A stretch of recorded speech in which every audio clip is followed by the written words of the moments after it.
জীবন যেখানে যেমন ঠিক তেমন ভাবে গড়ে নিতে হয়, এটাই জীবনের সৌন্দর্য আর ধারাবাহিকতা। আসসালামু আলাইকুম, welcome to my new shopping blog.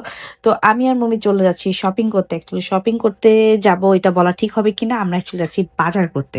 তো সৌদিতে আসছি আজকে 3 থেকে 4 দিন হয়ে গিয়েছে। তো এসেই হচ্ছে আমি দেশ থেকে যা নিয়ে আসছিলাম টুকিটাকি, তো ওগুলাই খাচ্ছি সাথে রুটি এনে। কিন্তু আসলে ভাত রান্না করা হচ্ছে না, কারণ আমার এখনো চুলা টুলা সেট হয়নি। তো যখনই চুলা টুলা সেট হলো, সবকিছু ফাইনাল হলো, তো চলে গেলাম একটু টুকটাক বাজার করতে।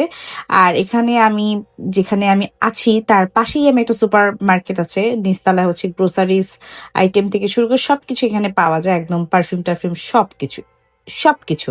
তো আমি ওটাতেই চলে গেছে। তো এখানে আমি একটু ডিসকাউন্ট ডিসকাউন্ট বলছিল ওরা, আমি অ্যাকচুয়ালি জানলা দিয়ে দেখছিলাম। তো আমি এখান থেকেই ম্যাক্সিমাম সময় যা যা টুকিটাকি লাগে আমি নিয়ে নিই, কারণ আমার বাসার কাছেই থাকে। আর এই এই জোনটা বা এই এরিয়াটা আমি খুব ভালোভাবে মুখস্থ, কারণ আমি সবসময় এখানেই থেকেছি শুরু থেকে। সেই 2015 সাল থেকে সবসময় এই জায়গাটাতে উঠি। তো এই জায়গাটাই আমার মুখস্থ। ইভেন দো মমিতেরও খুব ভালোভাবে জানাশোনা আছে। মানে আমি আসলে হারাবো না আর কি, মনির একা একা ছাড়তে পারবে। তো এই জন্য সবসময় আমি এর আশেপাশেই থাকি।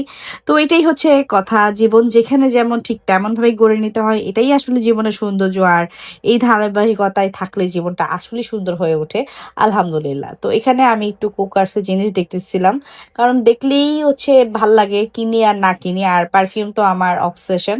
আর এখানে দেখেন আলহামদুলিল্লাহ মুমিত বিল করতেছে। আমার ছেলে মাশাল্লাহ বড় হয়ে গিয়েছে, সবাই দোয়া করবেন। ও এখন বাজারে আমাকে হেল্প করে, সবকিছুতে হেল্প করে। একা একা ছেলেকে নিয়ে দেশের বাইরে চলে আসি, আলহামদুলিল্লাহ। তারপর একটু কাঁচা বাজারও করলাম, ধনিয়া পাতা কাঁচামরিচ ছাড়া তো আমাদের চলেই না। তো এই ছিল একটা ব্লগ। আল্লাহ হাফিজ।